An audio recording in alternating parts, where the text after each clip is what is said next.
नमस्कार दोस्तों, हमारे YouTube चैनल में आपका बहुत बहुत स्वागत है। दोस्तों, आज हम आपको बताएंगे रूम हीटर का सॉल्यूशन करना। जी हाँ दोस्तों, रूम हीटर की एक प्रॉब्लम होती है, ज़्यादातर रूम हीटर्स में देखी गई है कि जिन भाइयों के घर पे वोल्टेज काफ़ी ज़्यादा आती है, 220 से ऊपर वोल्टेज आती है, तो उनका जो एलिमेंट होता है यानी कि उसका कॉइल जो होता है वो बार बार जलने लगता है, टूटने लगता है और वो बदल बदल के परेशान हो जाते हैं या उसको जोड़ जोड़ के रिपेयर कर करके परेशान हो जाते हैं। तो उसी का सॉल्यूशन मैं इस वीडियो में लेके आया हूँ, तो कंप्लीट वीडियो आपको देखना है। जी हाँ दोस्तों, ये काम कोई भी कर सकता है अपने घर पे। तो मैं इसकी जाली हटा के आपको एलिमेंट दिखाता हूँ। जी हाँ दोस्तों, देखिए, जिनके घर पे वोल्टेज ज़्यादा आती है तो ऐसी कंडीशन में क्या होता है, ये एलिमेंट 220 वोल्टेज का होता है। तो इससे 220 से कम वोल्टेज पे ही ठीक चलता है, 220 पे ही ठीक चलता है, इससे ज़्यादा पे जल जाते हैं। क्या दोस्तों, इसमें दो लगे हुए हैं, सभी में दोनों में दो दो पिन है, ज़्यादातर में दो ही लगते हैं। तो दोस्तों, या इन एलिमेंट की अगर क्वालिटी बहुत ज़्यादा ख़राब है तो घटिया क्वालिटी वाले क्या करते हैं कि 220 वोल्टेज पे ही जलने लगते हैं ज़्यादातर। 220 से कम वोल्टेज पे तो ठीक चलते हैं, लेकिन 220 से या 220 से थोड़ा सा भी ऊपर आ जाए तो जलने लगते हैं, क्योंकि इसका जो रेजिस्टेंस जो होता है घटिया क्वालिटी वालों में, ये काफ़ी ज़्यादा कम कर देते हैं रेजिस्टेंस। अगर रेजिस्टेंस काफ़ी ज़्यादा कम होगा तो बहुत जल्दी जलने लगेंगे। जी हाँ दोस्तों, तो ऐसी कंडीशन के अंदर कि घटिया क्वालिटी का है तब जल रहा है या वोल्टेज ज़्यादा आ रही है तब जल रहा है, तो दोनों कंडीशन में आप एक काम कर सकते हैं, वही काम मैं आपको बता रहा हूँ। तो हम इसको पहले ओपन कर लेते हैं। दोस्तों, इस रूम हीटर के अंदर जैसा मैं बता रहा हूँ वैसा ही आप किसी भी रूम हीटर में कर सकते हैं। जी हाँ दोस्तों, कोई भी रूम हीटर हो, ओके, किसी भी कंपनी का हो, कोई फ़र्क नहीं पड़ता है। जी हाँ दोस्तों, अगर आपके रूम हीटर के साथ ये प्रॉब्लम आ रही है तो वोल्टेज तेज़ के कारण जलना, एंड लोकल या घटिया क्वालिटी के उसमें एलिमेंट लग रहे हैं, या रूम हीटर ही लो क्वालिटी का है तो उसमें भी जलेगा, क्योंकि वो सस्ता है, सस्ते में सस्ता ही जुगाड़ लगाते हैं, तो ऐसे में वो जलने लगता है। जी हाँ दोस्तों, तो इसमें आपको एक ही काम करना है। यहाँ पे मैंने रूम हीटर को ओपन कर लिया है। इसमें आप देख सकते हैं दो एलिमेंट लगी हुई हैं और दो एलिमेंट के अंदर दो दो पिन है। जी हाँ दोस्तों, और यहाँ पे आप कनेक्शन में देख सकते हैं कि यहाँ पे दो पिन तो अलग हैं और दो पिन ज्वाइंट करके जोड़ रखी है। तो यहाँ पे जो कनेक्शन दे रखा है इस तरह से दे रखा है कि एक एलिमेंट का तो डायरेक्ट कनेक्शन दे रखा है, यहाँ से एक में तो डायरेक्ट करंट जा रहा है, दूसरे में भी जा रहा है, कॉमन है, ब्लैक वायर जुड़ी है। और रेड से डायरेक्ट एक एलिमेंट में जा रहा है एंड रेड से स्विच से होता हुआ दूसरे में जा रहा है। तो एक तो डायरेक्ट जलेगा और एक बटन जलाने पे जलेगा, तो हीट को कम ज़्यादा करने के लिए बटन दे रखा है। ओके, बाकी अब देखिए, बात करते हैं दोस्तों इसको ठीक करने की।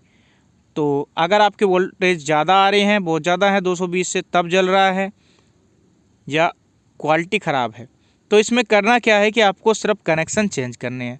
कनेक्शन कैसे चेंज करने हैं कि यहाँ पे देखिए, ये जो तार है इसमें ब्लैक तार ये जोड़ा हुआ है और एक रेड तार जोड़ा हुआ है, ठीक है। तो इनमें से करना क्या है कि आपको जो है रेड के अंदर जो डायरेक्ट जोड़ा हुआ है उसको हटा लेना है। पहले तो जो डायरेक्ट जोड़ा हुआ था उसको हटा लेना है, ठीक है। एक साइड से डायरेक्ट जुड़ा हुआ था और दूसरी साइड से देखिए कॉमन के अंदर जो तार जुड़ी है, तो इस कॉमन की जो तार जुड़ी है, ब्लैक तार है जो, इस ब्लैक तार को अलग कर लेना है। जी हाँ दोस्तों, तो एलिमेंट तो यहाँ पे आप देखिए एलिमेंट क्या हो गया है, सीरीज में हो गया। यहाँ पे एलिमेंट की दो पिन आपस में जुड़ी है, अब एलिमेंट की वहाँ पे दो पिन है, जो तो एक तो स्विच से जुड़ गई है और स्विच में हमने क्या है कि प्लस का तार दे दिया है, एक रेड तार दे दिया है।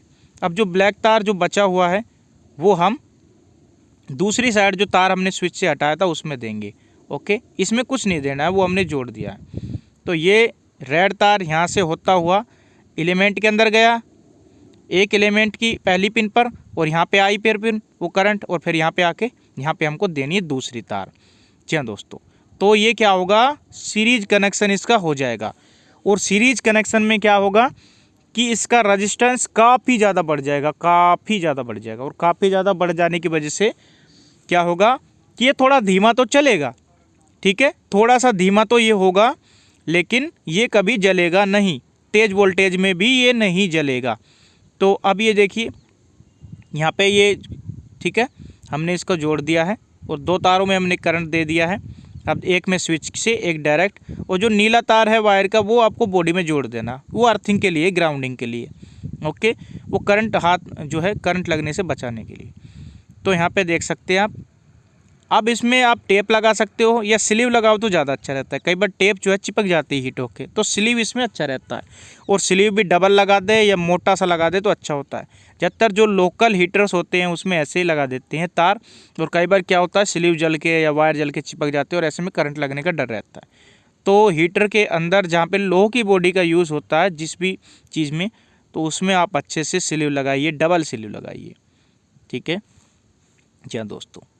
तो ये कनेक्शन होते हैं, दो तरह के कनेक्शन होते हैं। एक तो पैरेलल कनेक्शन जो इसमें पहले कर रखे थे। पैरेलल कनेक्शन में ये था कि एक एलिमेंट की पिन पे, एलिमेंट की जो है दो पिनें होती हैं, एक पे प्लस दे दिया एक पे माइनस दे दिया, वो पैरेलल हो गया। ओके, ऐसे दे रखा था दोनों के ऊपर। एक में तो डायरेक्ट जोड़ रखा था, एक में बटन के माध्यम से जोड़ रखा था। ठीक है, स्विच के माध्यम से।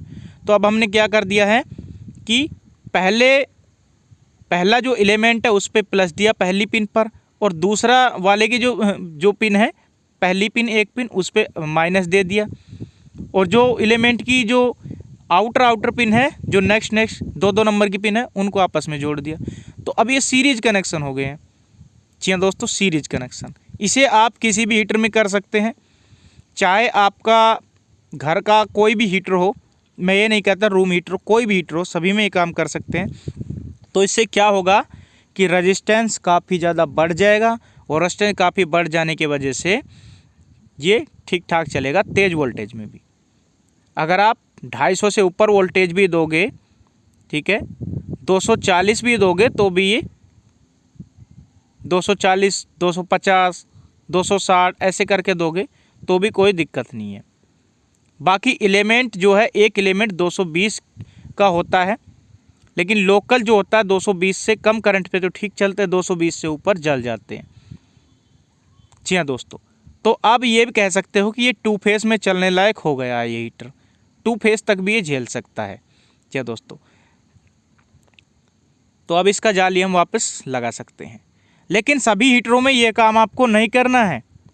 या तो आप किसी हीटर को 2 फेस में चलाना चाहते हैं तो उसमें काम कर सकते हैं, या किसी का एलिमेंट बार बार जल्दी जल रहा है, ठीक है, 220 वोल्टेज पे भी जल रहा है, 200 वोल्ट पे भी जल रहा है, ठीक है, तो ऐसे हीटर के अंदर ये काम आप कर सकते हैं। अगर आप ऐसे हीटर के साथ ये काम करेंगे कि सिंगल फेस में जो ठीक ठाक चलता है वो कभी कभार जलता है, ऐसे में ये काम करेंगे आप, तो क्या होगा कि वो फुल तेज़ नहीं जलेगा, क्योंकि उसका रेजिस्टेंस ठीक ठाक है, कॉइल उसकी ठीक ठाक रेजिस्टेंस की बनाई गई है। जी हाँ दोस्तों।